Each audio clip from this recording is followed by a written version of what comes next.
Ladies and gentlemen, welcome to another edition of the Bills Roundtable, brought to you by Roundtable Sports, real coverage from real fans. You know what? All we wanted to do was just have a nice conversation about the 53-man roster projection going into 2025. But of course, the Buffalo Bills being the Buffalo Bills, we have some injury updates for you. And unfortunately, our cornerbacks continue to drop like flies. That and much more on today's edition. As you're coming in, please do us a favor and hit that thumbs up sign. Fasten your seatbelts because we have a lot to discuss. Jake, what's going on, man? Talk to us. Hey, Dan. So happy to be back here on the show. We got a lot to talk about today. Obviously, some unfortunate news, but we're going to touch on it and discuss exactly what this means for the Buffalo Bills moving forward. I'm excited to be here and break it down with you guys. Damn, Z-Bot, what's going on, man? Good to see everyone. 2 weeks away from kickoff tonight at 8 p.m. 2 weeks from now, we'll be watching real NFL action. So that's the good news. The bad news, of course, is every day we wake up now with a Bills practice, you're waiting to see a tweet come across your timeline that announces a new injury. And with the injury of Maxwell Hairston at quarterback 2, we were feeling good about Tre White looking as good as ever, or at least as good as he has in the last couple of years in camp. And now he goes down. We'll see what the extent of it is. But the secondary remains a major question for the Buffalo Bills, and that question got even larger today. So we got to talk about it, and we've had plenty to talk about, but not what I wanted to talk about today, Dan, that's for sure. Not at all. Kev, what's going on, man? How's life? Another day in paradise, right? That's all we can say. Another day we have to talk about. Luckily, it's not running back, but another day we have to talk about DBs the entire time. So, looking forward to the DB room, but I still think this is minor. I still think I don't hate the ability to have to get Harrison back on the field quicker than they wanted. I just want him to play and want him to get as many reps as possible. And he'll take the lumps early on as he's ramping up from training camp. So I'm hoping that there's some silver linings to some of these, what seem to be shorter term injuries. I guess would be better than 4 people out with ACLs. That is true. Indeed. And you know what? Let's just rip the Band-Aid off and let's discuss the main topic, the impromptu topic, one that was not planned. Of course, starting CB2 or would-be starting CB2, Tre'Davious White was seen hobbling off of the field practically on one leg. At one point, he did need some assistance from the carts. So the story is that he was carted off of the field. This sucks because I feel like I'm having PTSD because I feel like for the last couple of years, anytime Tre'Davious White was in a Bills uniform, something terrible happened. It was during the first practice within the stadium, ones versus ones. It sounds like things ended up making a turn in the wrong direction during 11-on-11s, and he is now gone. Based off of some of the speculations I've been seeing, and so our good friend Thigh Doctor, he is hoping or he is suggesting that it is only a rolled ankle. But I feel like we need to have the conversation. If, for example, that Trey White is not ready to go by week 1, if this is a significant injury, where does Buffalo go from here? I'm going to start off with Z-Bot on this one. Talk to me. Yeah, so I talked to Thigh Doc earlier, and he said the same to me, right? He's hoping that it's a rolled ankle based on what he's read, but there's no video. Usually Thigh Doc's breaking down video to determine whether or not an injury is a certain extent. With no video, obviously, he's just speculating based on what he has read. Now, we know Tre'Davious White's history here. He's someone that unfortunately has ran into injuries throughout his career, and even more unfortunate, he's ran into injuries that have sidelined him for extended periods of time. And this is just an awful thing to hear 2 weeks out from the start of the 2025 season when you factor in the camp that Tre'Davious White has had, where he's looked as good as he has in the last couple of years, really seems to have been rejuvenated, being back in Buffalo, being back home, being back surrounded by the guys that he's been around, or he was around when he was drafted and brought up into becoming an all-pro. I mean, you saw him on Hard Knocks. Yeah, Deion Dawkins has his kids referring to him as uncle. I mean, he's back where he wants to be, and you can tell that has certainly factored in to him being able to get to a position where it feels like he is ready to go and put his best football out on the field that he has in the last couple of years. The injury problem is, of course, the one issue that we constantly have to bring up before we go into the season, because nearly every year the defensive side of the ball faces a litany of injuries that has you feeling uneasy going into the postseason. And whether or not that's been the reasoning behind why they have not been able to be successful defensively in the postseason could be an argument. I don't think it's an argument a couple of years ago in the divisional round at home against Kansas City. That just was not a defense that was going to be capable to go into a one and done game and beat Patrick Mahomes, Travis Kelce, and Andy Reid. We look at this team right now as a team that could arguably be the best in football. I think right now they're the best team in the AFC going into the year. But when you consider the injury history they've had and when you consider the camp that they've had, now Kevin mentioned it, luckily for us, these injuries for the most part have been ones that do not seem to be extensive injuries. But it still seems as though, once again, this is a problem, and it's been rearing its ugly head throughout the last couple of months, and really it's been prevalent throughout the last couple of years. So looking at the secondary, that's already been the biggest question for us all year long, regardless of injury, right? What's it going to look like? What's cornerback 2 going to look like? What's safety 2 going to look like? Those questions we had all the way back in February are the same questions we are now asking ourselves 2 weeks out before the season. So right now, I guess it's just keep your fingers crossed. Hopefully Tre White's ankle not as bad as it could potentially be. Hopefully Maxwell Hairston gets to a point where he's ready to go sooner than maybe we expected. But right now it's just it's a lot of hoping, right? It's a lot of just putting both your fingers up or both your hands up in the air, crossing your fingers and just saying, let's get healthy at the right time. Like I said before we hopped on here, by the way, before we started, I said, I'm at the point now with this team where I know they're going to win the East, and I know they're going to win at the very minimum 10, 11 games. They're going to be in the playoffs. I know they're not as healthy as you'd like to be right now. Can they be healthy, though, in January? It sucks right now. It's not ideal. My biggest concern is the health going into the postseason. So hopefully we heal up here through the regular season, but at the very minimum, hopefully they're healthy when it matters most. And so what are your thoughts on that, Kev? Where would the Bills go? Tre White's not ready.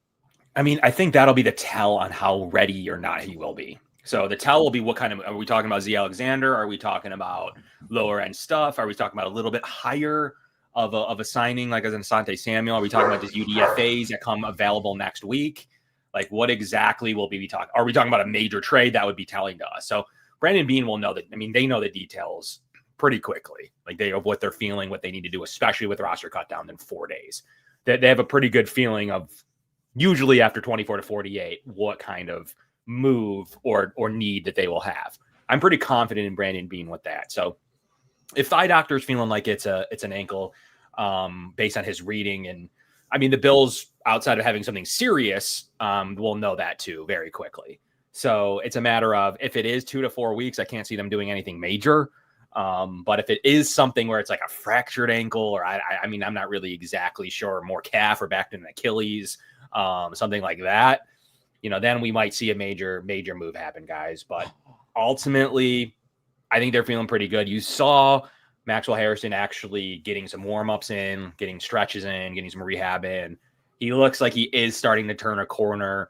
Will that keep him off of IR, or will they still IR him? I mean, there's a lot of questions that Brandon Beane will have to answer. But the move they make tomorrow will be telling. If they even make one, will be telling. If they don't, okay. If they continue not to through the weekend, okay.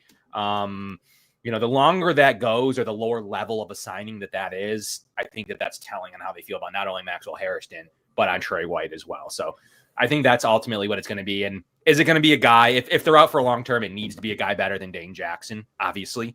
So that's where we'll begin to tell real quickly. You can put the pieces together, base. You got guys like, Thigh Doctor able to break down what he reads and maybe even get some film at some point, to people like us who can break down like moves and transactions and kind of put the pieces together of this whole thing soon, Dan, I think in the next few days. So there really isn't a solid option that's going to make me feel comfortable, right? Whether or not that it's Ingram or whether or not that it's Dorian Strong. I know people are high on him, or they were, as soon as when he ended up getting drafted, but I'm not particularly on board with that either. Who knows? Maybe we end up going full circle and offer Stephon Gilmore to come back for a couple of games on some rookie contract. Holy hell. Jake, thoughts on Tre'Davious White? Where do we go from here? Well, I think the next days are going to be very telling. Obviously, you hate to speculate with someone who's had multiple season-ending injuries just over the last 3 years alone. This Tre'Davious White, he's someone who's been such a valuable piece for the Buffalo Bills and really the culture that they built with Sean McDermott coming in as head coach. But realistically, you're going to have to plan. We're just 17 days out from the regular season right now. So this season's coming really quickly. You don't have much time to make moves. We're going to have to wait and see what exactly transpires over the next few days with Tre'Davious White and any potential moves that the Bills make at the cornerback position. Obviously, this is a position where Max Hairston, he's already hurt.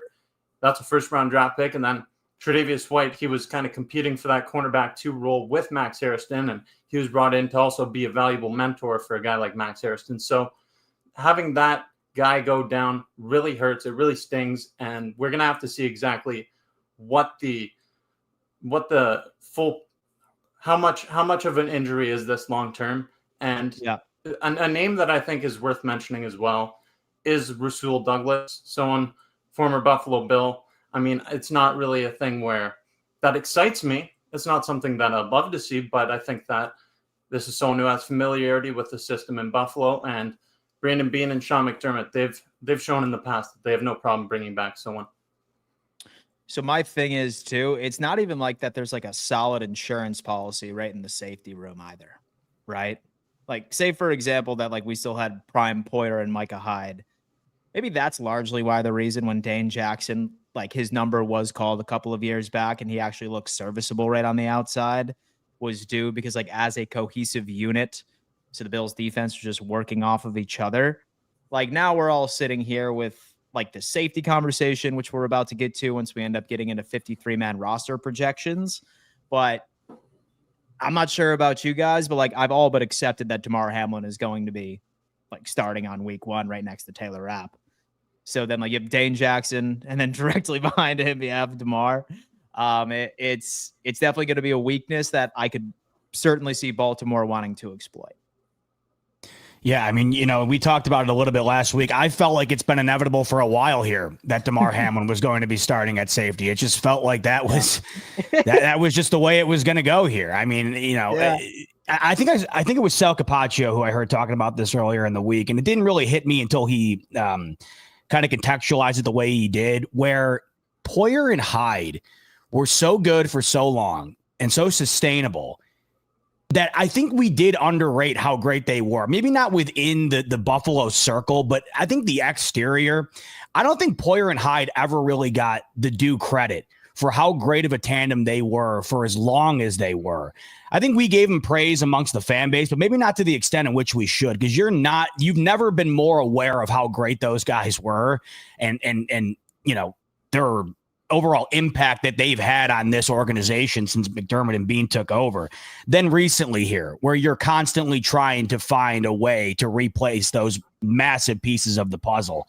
You know, once again, like we talked about just a minute ago, it's another season where you're going in kind of having the same questions that you've had. So the key here, though, of course, if Jordan Hancock can be something, right, and then you can wind up utilizing him in either one of these spots, right, that are going to be necessary for Buffalo. That's what they kind of drafted him to be, that Swiss Army in the secondary there. Perhaps he gets thrusted into playing time sooner than we anticipated. And then Maxwell Hairston. Perhaps these questions we have right now get answered quickly if those two guys end up being, you know, something, especially Maxwell Hairston, if he can hit that first round potential. But obviously that remains to be seen. Kyer Elam is still fresh in our minds, so I think a lot of us are hesitant to be ready to put full faith into rookies at that position. But yeah, we'll see. It's just another year where you're praying to God by the time January rolls around that this team's healthy.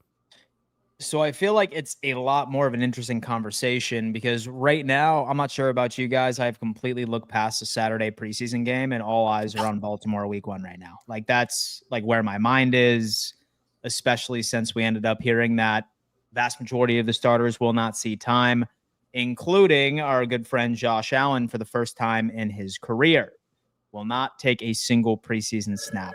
Now, guys, maybe it's me just being pessimistic, or maybe it's me being maybe hyper paranoid, but for some reason, I don't like this. And so I would have preferred him to at least go out there for a series I understand the positives of him basically having a preseason game with joint practice this past weekend. But one thing that was annoying about Buffalo last year was their propensity of starting games off slow for like the first quarter or two and picking it up toward the second half. If we were playing the Saints week 1, then whatever. I'm fine with Josh Allen going out there and being a little rusty. But Baltimore, to me, is not a team that I would feel comfortable going into the season and having a slow first and second quarter.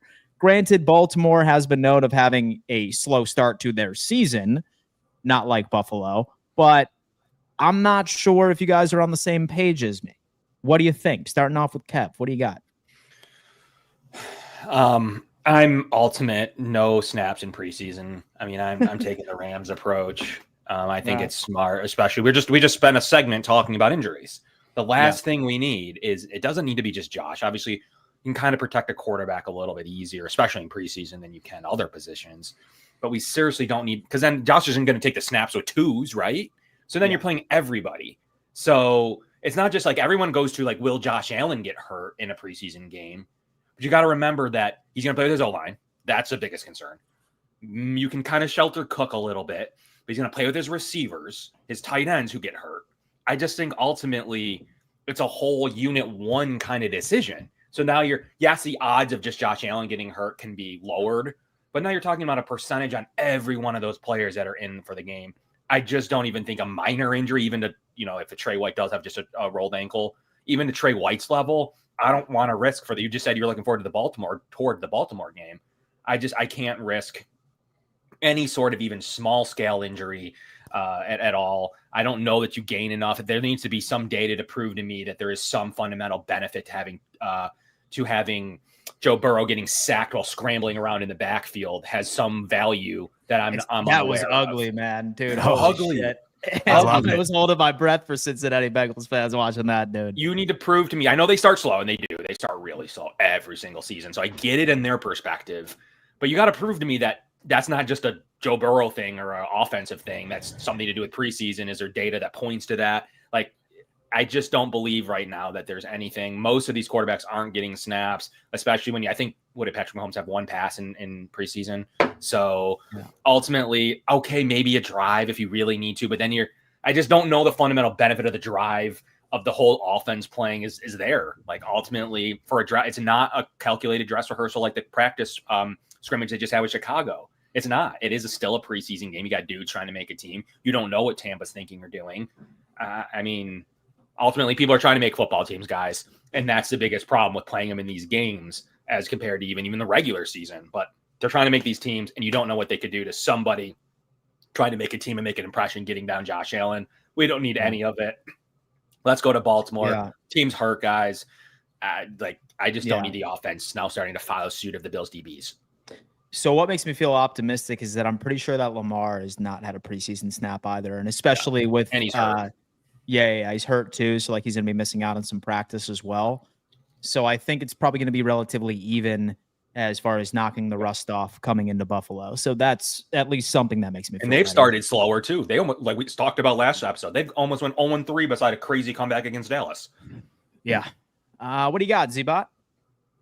I'm almost in complete alignment with Kevin here. The preseason to me, outside of people making a team or seeing your rookie draft class, it doesn't do much for me. I've been on record honestly saying abolish it.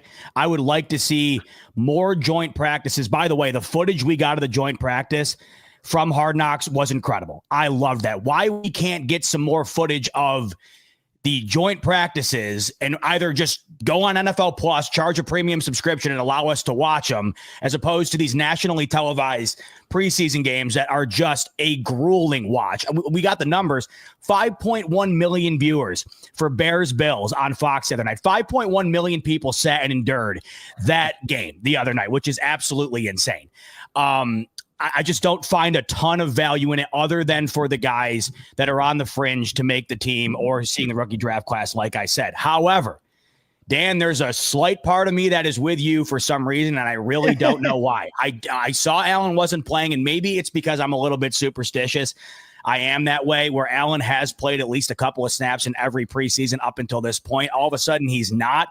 And I think that I'm the type of person when I see something change, not that I don't like change, it's just that I see something change and I'm instantly like, oh, how is this going to affect the outcome here? And even though it really won't, because Kevin, you just said what's one throw or one series really going to do? And it's probably not going to do anything, especially for the NFL's MVP. I mean, what does he really need to see in a preseason format in order to get ready? However, I think it's solely based on my mentality where I'm like, oh, he's done it all the way up until this point. Now he's not. Is that a bad thing? However, he has done it all the way up until this point, and they haven't won a Super Bowl. So maybe we'll look back in February after we're at the parade and say, you know what? It's because Allen never played a single snap in August. That's why they went the distance. So I hear what you're saying a little bit, Dan. I don't know why I slightly care. Maybe it's just because I like to have things be cohesive. But at the end of the day, I don't think it really matters much at all. What about you, Jake? I think you really have to measure the risk reward here because Josh Allen, the league's MVP. This is the face of the franchise. The Buffalo Bills just backed up that Brinks truck into Josh Allen's bank account. And here's the thing. You don't want to risk anything. I get the fact that you want to maybe shake off some rust and get him some live game action. I think that the joint practice was as close to emulating that as you possibly can get without actually suiting up in the preseason. And going forward, I just don't think it's worth risking your most valuable player in the National Football League. It's not worth the risk whatsoever because these players on the other side of the field, they have something to prove out there. All it takes is one little hit, one tweak, and that could be it for the Buffalo Bills in the whole 2025 season. So let's not even risk that. Let's not even risk that, indeed. So one player I know that is going to be getting reps is Cole Bishop. A lot of us are wondering whether or not he's going to win that safety position so he can save us from Hamlin starting on week 1. Likely not, but that's a great segue because why you're here. It's the 53-man roster projection. I can anticipate some hot takes. But first, of course, we need to give a giant shout out to our good friends over at Picasso's Pizza. This is Buffalo Pizza, ladies and gentlemen. And have no fear. If you are not located in Western New York, you have the opportunity of getting Picasso's Pizza delivered to your front doorstep. It's an absolute hit with me and my friends down in Florida. I simply go on ahead and I pop it into the oven and boom, it is a taste of home. It works great for gifts as well. Say, for example, you have some friends or family members that have moved away from Western New York and you just want to send them over a little taste of home. Go to Picasso's Pizza and check out their nationwide shipping option at picassospizza.net. 53-man roster. All right. And I kind of wanted to organize this like based off of position group. And I wanted to start off with the wide receiver room because what was once maybe about a month ago, I would say it was all but solidified, at least from what we were assuming, right? Like we thought that, 5 guys were automatically going to be Shakir, Coleman, you have Palmer, and then Elijah Moore. And then also was going to be Samuel. Then Shavers started doing very well. So now Shavers is entering into this conversation. Chenault is such a valuable piece right to special teams. Now we're hearing that Gabe Davis is visiting. All right. So I don't particularly think that any of us have an idea of what this wide receiver room is going to look like. So let's go around the table and let's do our best to speculate here. I'm going to talk to Jake on this one. At the end of the day, how many receivers are we keeping and who is going to be on the team? Talk to me. I think we keep 6 wide receivers for the Buffalo Bills, and it's really going to be interesting to see what transpires with Gabe Davis. I understand that he just had a visit with the Buffalo Bills, so let's just imagine that he doesn't sign a contract and move forward with that. So on this roster, you have the obvious wide receivers, Keon Coleman, Khalil Shakir, Joshua Palmer. Those 3, they're pretty well locks to be on this team. I think after that is where it gets a little more tricky because you have a lot of players here, like an Elijah Moore, Curtis Samuel, Tyrell Shavers. Curtis Samuel, I know Kevin down there, he's been really harping on that trade Curtis Samuel boat, and we're going to see if that actually comes to fruition here. 17 days to get this all figured out and sorted out. So, I mean, Tyrell Shavers, he's really been standing out through preseason action and through training camp. He's been someone that the Bills, I think they really like him, and I think that he'll be on this roster as well. So that's the 4th wide receiver. I think you keep Shoutout just based off of what he can do offensively and then as a returner as well. So that brings us to 5. And then the 6th wide receiver I have, as is right now, without Gabe Davis, is Elijah Moore. Why do I have a feeling?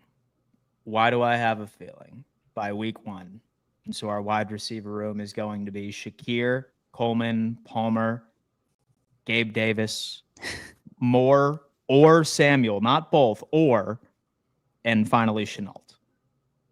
That's what I'm thinking, man. Like, that's like just how I think it's going to be written up. I know a lot of people love Shavers and he's quality. And I was a huge proponent of not paying Gabe Davis when he was about to get his contract a few years back. And I agree. I don't think that he deserved like top wide receiver 2 money, but I like him as a wide receiver 4 and a 5. I do like him as a 4 or 5. I think that his contract wouldn't be all that crazy. I mean, he already like walked away with Jacksonville, a very rich man. So it's not like he's going to be pounding the table for anything. I'm still curious to see what his injury is really, right?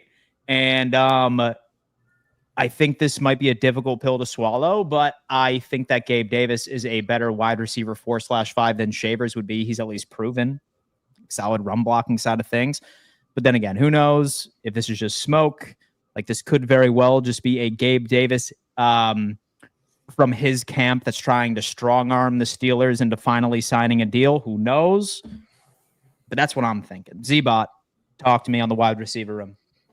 Yeah, Gabe Davis is interesting. I was actually interested in doing what they're doing now, right back in the early preseason or early offseason when Jacksonville decided to cut ties with him. I mean, you move off of Tre'Davious White, you bring him back. You move off of Gabe Davis, could you bring him back? I mean, this seems to be the new way to go, right? Just don't pay guys max contracts. Let them go figure out that they're not going to be better anywhere else. Buffalo's the place to be, and then get them on a minimum, which is what they could do here with Gabe Davis. I mean, we saw some incredible performances, obviously not enough to justify Brandon Beane paying him this time last year or a couple of years ago, whenever it was. Yeah, last year. It feels like they all jumble up together to me at this point. But, you do know what you have with Gabe Davis. So that obviously makes you feel good when you do get him back in the building, knowing what the potential could be based on what they've done in the past. But that remains to be seen whether or not they bring him in. I do think it was interesting, though, the timing of this. They've had a while now, right, to be able to take a look at Gabe Davis. Now you're 2 weeks out from the season. They're bringing him in. I was just curious as to why now and what the approach is there, the mindset rather, from Brandon Beane. But I'm with Jake here. I think the Bills do keep 6 wide receivers. I do think Tyrell Shavers makes the team. And I'll tell you, I didn't think this time last week. I know we had a pretty decent discussion about Curtis Samuel, and I know Kevin's been all over the idea of trading him. I wasn't convinced that they'd be able to find a trade partner. But ironically enough, over the last week, we've been hearing of a lot of teams looking for a wide receiver as we get into the end of preseason here. We saw today Sky Moore was traded from the Chiefs to the Niners. We've seen a handful of other moves to the wide receiver position. So it wouldn't shock me at all if Brandon Beane was able to unload Curtis Samuel. How much of that money they'd have to take on, I don't know, but I could see them potentially making the move. Maybe that is why Gabe Davis was brought in to get looked at, because Beane does have something up his sleeve here. But I could see Curtis Samuel being traded. And I do think that they keep 6 receivers, Shavers being one of them. And I know Jake had mentioned that he thinks Shoutout will be the one to secure that wide receiver / special teams role. I'm not ready to rule out KJ Hamler. I think that could be one more surprise there, where I think he might edge out Shoutout. Either way there, I'm not sure if there's going to be a world of difference, but the shocker to me, or maybe to others, would be, Shavers making this team. I think it's his time. I think he's deserved it. He's been consistent, and he's shown that I think he has the ability to, to make somewhat of an impact with Josh Allen out there on the field. So 6 receivers, could see Curtis Samuel being traded. Shavers makes the team. What remains to be seen is whether or not Elijah Moore can step up, right? So that will be interesting to watch out for. I was with you, Dan. You said it perfectly earlier. It felt like we had the majority of this written in Sharpie a couple of months ago, and I just kept saying this receiver room at this time of the year compared to this time last year feels way better, because I was confident in Elijah Moore coming in and looking the part. It hasn't been the case. Luckily, Joshua Palmer has. So that's the one thing I'm looking out for. Can Elijah Moore end up being something here? But I think you don't feel terrible about it, guys. I mean, really, Shakir, from what we've been hearing about Coleman too, I mean, that's got me stoked. We heard what Dion had to say, right? I mean, how could you not be excited? He seems like he's fully bought in this offseason, really working to make sure last year was an aberration. So I think there's a lot of positive here. And obviously with Josh Allen throwing the ball, I'm confident in just about anybody. But I think this is a room you can feel good about right now. Not great, but you do feel decent about it. So what do you got on this, Kev? I'm going to put this full picture to both of our topics that we've talked about here today. I do not have Curtis Samuel making the team. I think they're pumping him up for trade value. The Bills are looking around the league saying Sky Moore is getting traded. You have Valet from Denver getting traded for a fourth. You John Mechie. Yeah, yep. John Mechie, who's done absolutely nothing. Some of them are cheaper, sure. Yeah. The trade cost is cheaper, but the Bills are saying we have an asset here. He's played in the playoffs. He was produced at levels. So you're not going to have to pay him a signing bonus. He will have no more guaranteed money after this year. So there's plenty of reasons that you could move a lot. I think you can move Elijah Moore too, but plenty of reasons to move Curtis Samuel off this route. I think the Bills' top 3 is better than last year. You're talking about Mac Hollins and MVS last year.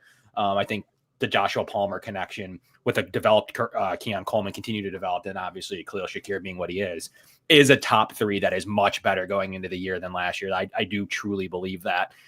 But Curtis Samuel is a trade candidate for me. I think I just tweeted it now, but I think that, I don't like to just throw out trade candidates and just say it in a vacuum what you should do. But Damari Mathis is a cornerback that is said because of what the moves that the Broncos have made this season at the cornerback position with Jahdae Barron. And obviously they have, 2 other starters that are higher level.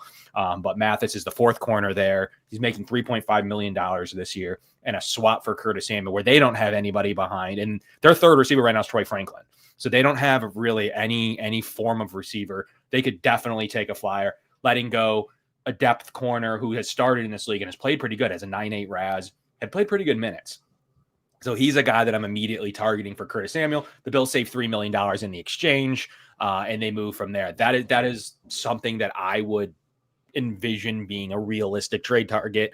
And the Bills also fill a need at a position and at least knock Stain Jackson off the roster as you continue to move forward at the other position groups. But I do not have Curtis Samuel making the team. I think that is a really solid move for the potential of what Mathis could be, especially with McDermott with that 9.9 RAS and super fast guy. You could match him up. I think he's a really good replacement for Maxwell Harrison until Maxwell Harrison's ready. So that's kind of where I'm at with the room, but I'm keeping 5 until that. And I think Gabe Davis sneaks on to at least the practice squad. He knows Josh too well. What Josh Allen wants, Josh Allen should get. Ultimately, if he thinks he's a better 5th receiver than someone on the roster at that minimum getting paid by the Jacksonville Jaguars, I don't think we should complain. Like, no one's saying he's getting wide receiver 2 money and wide receiver 2 snaps anymore. We're talking about at that minimum on a guy that knows Josh Allen, and Josh Allen will admit to you, he threw up a bunch of junk balls to him. Like, yes, he had some drops that sucked, but a lot of the target share that people like to mention, Josh Allen uses throwaways at times. So honestly, I think the connection's there. He's in his wedding. Aaron Rodgers gets carte blanche with his roster selections. There's no reason you can't give Josh Allen Gabe Davis as his 4th and 5th receiver. If that's who he wants and he thinks he can produce at somewhat of a level that's more than MVS. I think that's ultimately why the Bills signed MVS. So you're really just getting rid of MVS for Gabe Davis. And I like that swap for the team. And then that's not even including their top 3. I think Gabe Davis would be a fine wide receiver 4 or 5 on this roster. And then I have Terrell Shavers making it. So what do you do with Elijah Moore in this case? It remains to be seen if he is yet another lower end trade candidate with the way these receivers are being moved. And then maybe you can roster someone like Shenault. But I do think KJ Hamler is for sure on the practice squad. He's definitely going to be one of their priority practice squad players going forward. And whoever wins that, Codrington might have a path to the roster now playing corner just by virtue of numbers, especially if they don't move for a corner. So I think the Bills will look to put Shenault on the practice squad as well. So Shenault would be on the practice squad now that there's an injury at the cornerback, which I got Gosnell, Hamler, and Shenault on the practice squad is from the Bills receiver room. Gosnell. We also saw that Grant DeBose, who was signed like literally 30 minutes ago, has season-ending surgery. So he's no longer really a conversation here. I'm trying to think what else. I'm pretty sure all of us are on the same page with tight end. It's like going to be Dalton Kincaid, Knox, and Hawes. And let me know if anybody has any objections right here. I I mean, let's go QB2, right? Because that is a very hot topic commodity. Many are probably assuming that Mitchell Trubisky ultimately ended up winning the job during the preseason last week. But are we all ready to accept that? Or could Mike White still have something to say about that on this preseason matchup coming up? I'm going to start off with Z-Bot on this one. Yeah, like I mentioned on here last week, I thought Mike White had a good camp, obviously good enough to where he was threatening the job of Mitch Trubisky. But I had also said that I felt with the money paid to Trubisky, also with Trubisky's play style being more resembling of Josh Allen than that of Mike White, that Mike White would really have to do something substantial in order to leap Mitch Trubisky. And I don't think he's done that. It was a good camp, but it wasn't great. And I don't think it was good enough to just fully leapfrog Mitch Trubisky here and get QB2. So I think it's going to be Mitch Trubisky. I'm fine with it being Mitch Trubisky. I don't think that Mike White has done enough. And with last week's game still fresh in your memory here, I think you saw what the limitations are for Mike White. I know the offensive line play wasn't great, and he's out there with the Bills secondary squad there. But I just think that we saw some plays from Mitch Trubisky too. I go back to the Giants game. There was a throw he had, I believe, to Josh Palmer early in that game where he's under a ton of pressure. He rolls to the left, somehow is able to get back to the right and gets the ball off. That's more resembling of Josh Allen than just about anything you'll see at the QB2 position. So they've already invested a lot in him. I think he's a QB2 clone of Josh Allen. Mike White would have really had to have done something notable in order for him to win the gig. I don't think he did that. So it's Mitch Trubisky for me at QB2. Mitch Trubisky. So does anybody have an opposite opinion of that right before we move on? I think you could take the other side of the coin just by virtue of salary. If the Bills think that the difference between them isn't enough, there is another $2 million that can be saved there. Ultimately, Trubisky, the Bills would want something for him. They'd probably want some type of draft choice. He's a quarterback who's played in this league. But I just saw the rankings that he's ranked 31st in backup quarterbacks. So Mitchell Trubisky isn't a top-end quarterback. So at some point, is it worth coming off and saving some money? That's the only counter argument you could make. Ultimately, they'll sit down with Josh Allen and say, who's helping you the most game to game, week to week? Maybe we could try to get Mike back on the practice squad.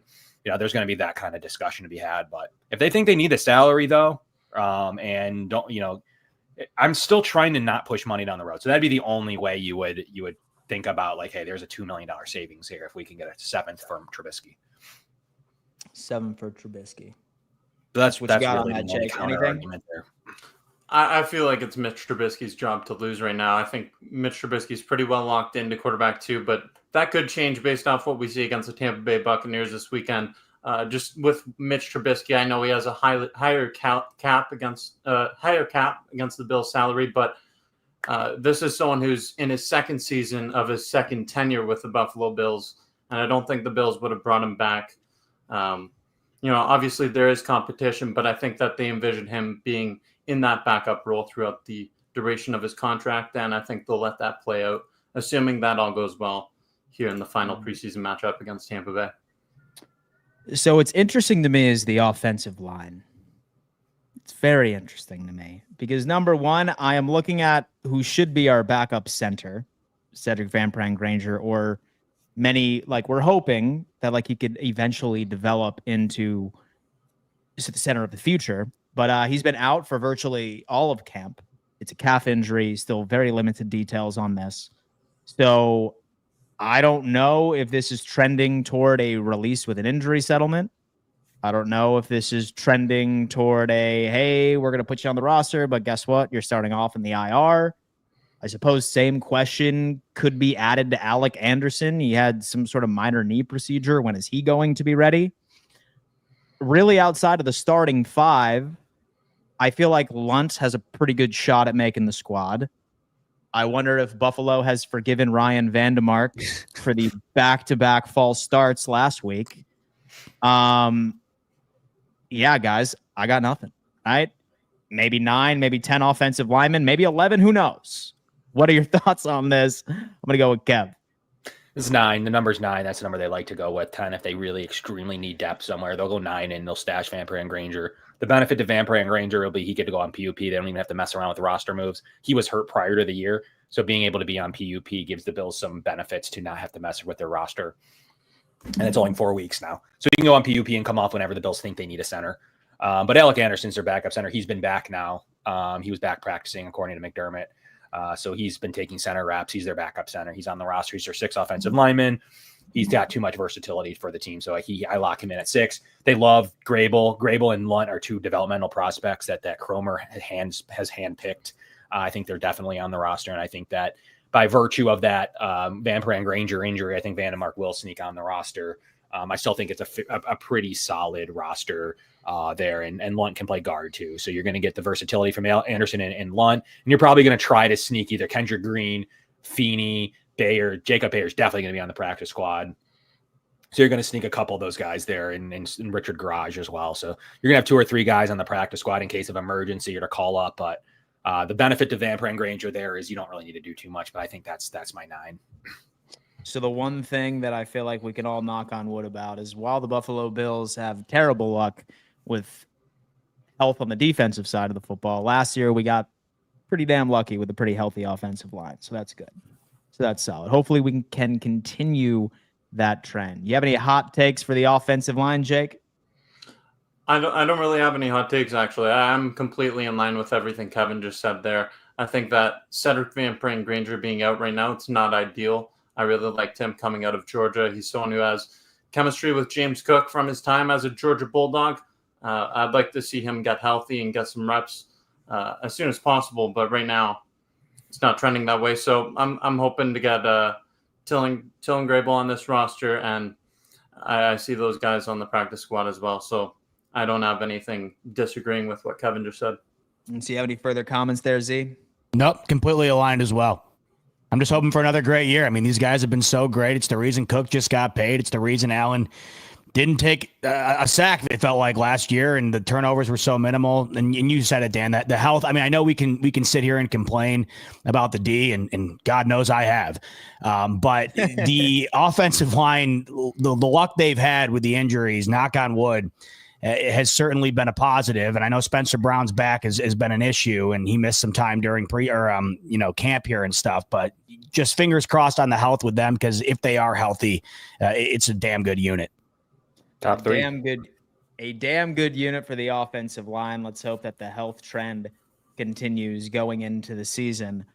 So I feel like defense definitely has its share of some hot takes here. Definitely has its share of some takes. The front 7 is super easy, though, if you really think about it, because the 2 suspensions. Yeah. So really, you got to think about what happens if there are injuries, what happens after the 2 come back. So when Michael Hoyt comes back, what are they going to do? Who are they going to cut? Javon Solomon? What's going to happen? So they got to think about what happens when Hoyt comes back, and then the same thing goes for what they're going to do with Larry Ogunjobi. Does possibly Dwayne Carter, like there's some decisions that they're going to have to make. Are they going to go super heavy on the D line? But I think that's 10 right now that they're going to keep is super simple. It's the guys listed as starters, the guys listed as seconds, and then obviously Walker and Solomon. I think that's the 10, that you're gonna roll with going forward. At this stage, I don't think there's really any roster decisions here. I think this is actually a really easy unit prior to them coming back off of suspension. So do we feel any type of way about AJ Epinesa? In what regards? Is his roster position safe? Like, maybe not even so much prior to week 1, but like you just said, say that Ogunjobi and Hoyt are back. Is this potentially a guy that we could see the Buffalo Bills shopping around? I'd be shocked. I mean, he led the team in sacks last year, if I'm not mistaken, right? So I don't know. I mean, is there somebody in mind that you think surpasses him at this point to where you could see them moving? Because I just that hasn't really been something I've thought of. It's not particularly. It's maybe more so of I feel like that there has to be like some sort of shocking move, and maybe I've just been trying to convince myself that something like that is on the horizon. I'm high on Solomon, and so I like him. Obviously, he was my draft crush a couple of years back. Granted, he is undersized. So I'm not sure whether or not that he's done enough, maybe where they could see that AJ is somewhat, expendable. But I feel like some tough decisions will have to be made once those guys roll off of suspension. But the question is, who is that going to be? It's Carter. Maybe it's AJ Epinesa. I'm not so sure. Yeah, my bad. By the way, he didn't lead the team. He was too shy of Greg Rousseau, but he still had 6. I mean, I think we've seen some good stuff out of AJ Epinesa, and obviously a guy drafted by the team. I feel like it would be tougher for Bean to want to move off him than not. But I don't know. I think if you had to ask me right now, I think he's safe. His roster spot's safe. They'd be looking for injuries, Dan, too. If they're players they can IR, maybe they can go heavy on D-line if someone else needs to go to the IR in week 6. They'll be tricky with that as the guys come off of suspension. I don't believe it would be Epinesa, though, not while you're ramping up Landon Jackson and while Hoyt's on. So definitely the first 6 weeks would make literally 0 sense. After 6 weeks, if he's horrible and like really getting outpaced by Landon or something, I guess that's or Solomon comes on finally. Like, I guess that's possible. But I would not see it before the first 6 weeks. I mean, it happens to link up with the bye too, the suspension. So the Bills will have a decision during the bye to make who's healthy, who's not, who hasn't really produced. So they'll get a full week to kind of think about who they're cutting. So that's actually kind of helpful in terms of having 2 guys that you're rostering coming off a suspension and then having a bye to think about it all. But I can't imagine AJ Epinesa doesn't save any money, so you'd have to trade him. You'd have a ton of dead cap if you cut him. So ultimately, it doesn't line up with the way that his contract is structured either. He'd have to be a trade at the deadline or something in order for it to make sense. Otherwise, you have $7 million of dead cap space in 2025. Got it. So linebacker is intriguing to me as well. It's very, very intriguing when I look at linebacker, right? Because you have Ulofoshio, who was a pretty solid special teams contributor. Shaq Thompson has been hit or miss as far as his availability so far in camp. And so barring that last performance from Andreessen in coverage last week, I'm still pretty sure he's going to make this team. I would be shocked if, for example, we were to move on from them. Thoughts on the linebackers that end up making this squad? We'll start off with Jake on this one. I think the obvious ones, Matt Milano, Terrell Bernard, obviously. And then you got, after that, I think Joe Andreessen, obviously, he really struggled last week against the Chicago Bears preseason week 2. Didn't look like himself and everything he's been kind of hyped up to be throughout this offseason. But I think that he has a leash here, and I think he can really he can show us what he's capable of doing again here in preseason week 3 against the Tampa Bay Buccaneers. I think he's going to make this team as well. I have Dorian Williams being rostered, and then Ulofoshio as well. So I have 5 linebackers being carried onto this Bills roster. Shaq Thompson, the odd one out. Okay. For me, I feel like you need to have Shaq Thompson on this team. Yeah, I think they're going to keep him too. Yeah, he's almost a lock. I think Ulofoshio might be the odd man out here. Yes. Yeah, like with like special teams contributions is one thing. But like when it comes into Shaq Thompson, especially what I saw from the combo of Joe Andreessen and Dorian Williams, and we're talking about a team that is no stranger to having both Bernard and Milano out at the exact same time. Like while Shaq is not at their level, I would say in coverage, I feel a bit better. I feel like Shaq Thompson is versatile enough to where like he could actually step in and play both of those positions, like whether or not that it's Mike or off-ball linebacker. I'm going to feel a hell of a lot more comfortable as Shaq is the next man up regardless of injury. Same thing with Andreessen. He'll probably be mostly special teams contributor, and then obviously Dorian Williams. I think that's going to be my 5 right there. So Bernard, Milano, Williams, Andreessen, and Shaq Thompson? Yeah, that's what I'm going. Yeah, that's pretty much what I have too. That's that is what I have. Yeah. I think they'll go Jenkins on the practice squad. They like Keontae Jenkins a lot. He was getting look, Jimmy Charlo, like he's going to the practice squad. He's definitely earned it. He was getting snaps over out of Ulofoshio. So like, I mean, he's the last linebacker in. So that's telling. Like, I don't even know that he's going to the practice squad at this point. I think that Charlo has beaten Jenkins probably too, have beaten them out for practice squad spots. So they'll probably go 5 and then 2 on the practice squad. I got the same. And Buffalo Joe's a special teamer through and through. He's a beast on special teams. That's what you need from your 4th or 5th special from your linebacker. I don't know that Shaq Thompson's going to play special teams. So you absolutely need Joe Andreessen and Dorian Williams playing teams. So Joe Andreessen's on there for run stopping too, just like Dorian Williams. If we're going to make fun of Joe Andreessen's coverage, Dorian Williams is terrible in coverage. He's really bad in coverage. He does not drop. He does not drop in his cover 2s. He does not watch the deep middle. He's really bad in coverage. So ultimately they got to mimic kind of player in Joe Andrews. So when they're both on the field at the same time, guys, guess what we saw? We saw it against the Bears. Mm-hmm.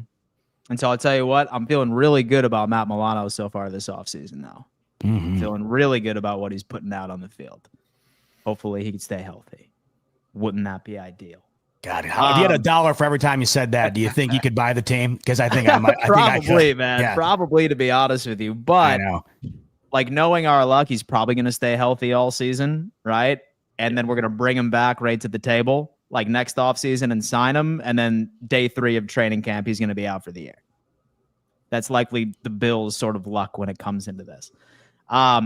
Secondary, all right? A big question. Very interesting that Zy Alexander is listed as free safety right now. I know that this is not official, but I still find it to be interesting. Who knows what we want to do with this cornerback room, with this secondary in general? Who's going to make this team? But then more importantly, I think the biggest question here is starting safety tandem. Like, who's going to be the starting safety tandem by week 6, week 7? Go off, folks. What do you got starting off with Z-Bot? Your biggest hot takes and thoughts from the secondary side of things.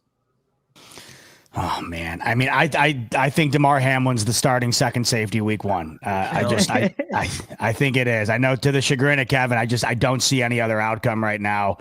It feels like that's the way it's being talked about. We've seen plenty of them in the preseason here.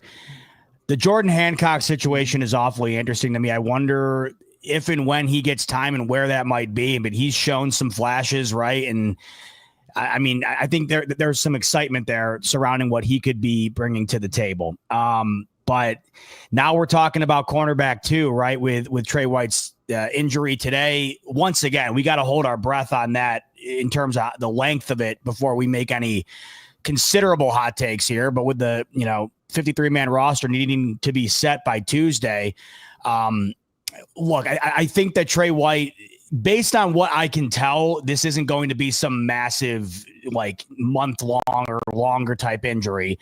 So I think that it's inevitably going to end up being Tre White that has that cornerback 2 spot sooner than later, if not week 1, hopefully. The question also is, what with Maxwell Hairston, when healthy, right? And he's going to be healthy perhaps by week 1. He'll at least be healthy in the middle of September. What's the game plan there? That's what I wonder too. If the game plan is to, as long as Tre White's healthy and playing well, is the game plan to just continue to ride him for as long as possible? Or do they want to work him in at some point? I'm interested, knowing with Kaiir Elam not working out and really having that blow up in their face, and have been trying to replace it. This is essentially the replacement to that. Is the strategy going to be different than it was and has been in the past here? Are they going to be cautious, especially factoring in the injury? I'm dying to see what the move ends up being there. But right now, yeah, I think safety, you're going to see Cole Bishop and Damar Hamlin, you're going to end up seeing Damar Hamlin being the starter there. They seem to really want Cole Bishop to work out. They're dying for him to make that next step. But the problem is, when you factor in the injuries, the inability to be out on the field during these reps, and then when he has been out on those reps, just not showing as though he's ready to go, I don't know how they could put him out there yet in good conscience. So they definitely want him, Dan, to be the guy. It's just he hasn't been. So for that reason, Damar Hamlin to me is the starter. So I saw Babbitt's trying to be optimistic by comparing it right to Terrell Bernard's start as well.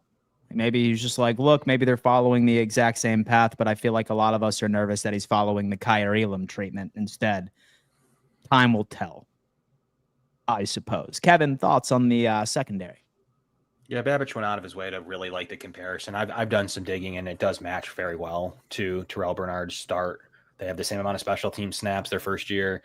They had a bunch of the same playing time in their first year. Believe it or not, Terrell Bernard started against the Jets his rookie year. And showed some good flashes and some bad flashes in that game, and then got hurt going into their second year. Both very similar. I got Bishop starting. I think that's what they're going to push. If he's bad, you could definitely see a transition to, at this stage, a likely Damar Hamlin. But they'd rather have Bishop develop and be in that role as compared to Hamlin being just as bad anyway. So let's just say Bishop's bad. I mean, what's the upside with Hamlin? I mean, Hamlin's going to play special teams. That's why I really think that the DB room is not to be or is to be determined. I think you acquire someone like Mathis or another cornerback in this room at some point. I really do. I think they really do acquire at least safety. Do they go bigger with like a Kyle Duggar? But like I think that they could do something in this room that makes sense. And I don't think that I just don't think that they're going to roster this exact unit that you see here on the screen. So I think that there is going to be one player that's coming in and going to make the roster. But obviously you got Rat, Bishop, Benford, Taron Johnson, Tre White, Harrison. Cam Lewis is going to make this team. DeMar Hamlin and Dane Jackson, Jordan Hancock. Those are the guys. And then I think Jamarcus Ingram makes it on special teams. Look at how good he is in cover special teams gunning ability. You saw it in scrimmage.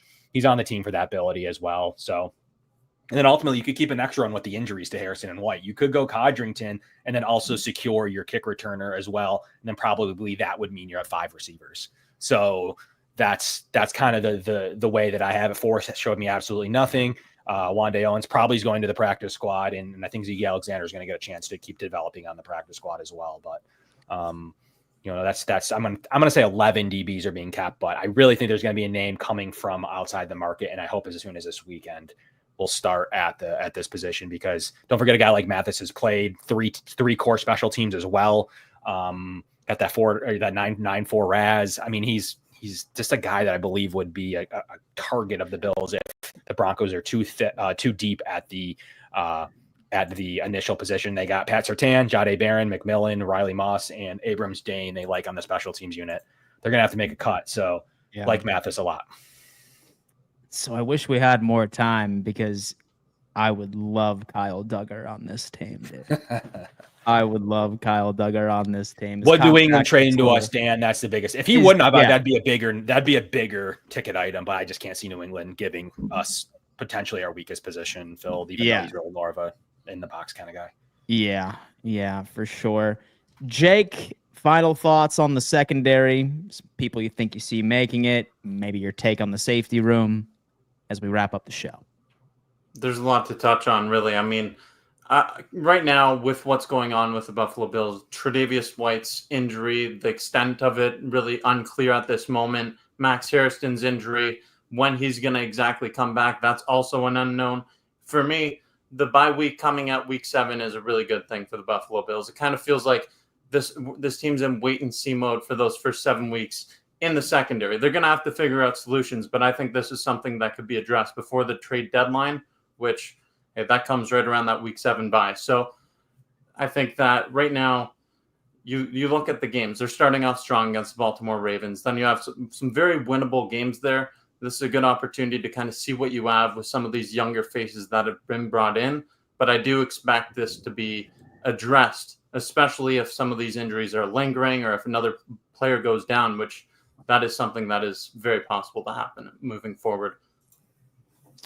Well, folks, we have a lot of questions, and hopefully we get a lot of answers here. This time next week, the 53-man roster will be all but solidified. Monday, when you meet up with us, we are going to be unpacking all of the learnings that we received from preseason week 3. Don't anticipate much. It sounds like we're not going to be getting a lot of starting action. Hopefully some updates on the status of Tre'Davious White, and hopefully some updates of some of the other players that have been dealing with some injuries all throughout camp. But trust me, folks, I'm sure you can smell it.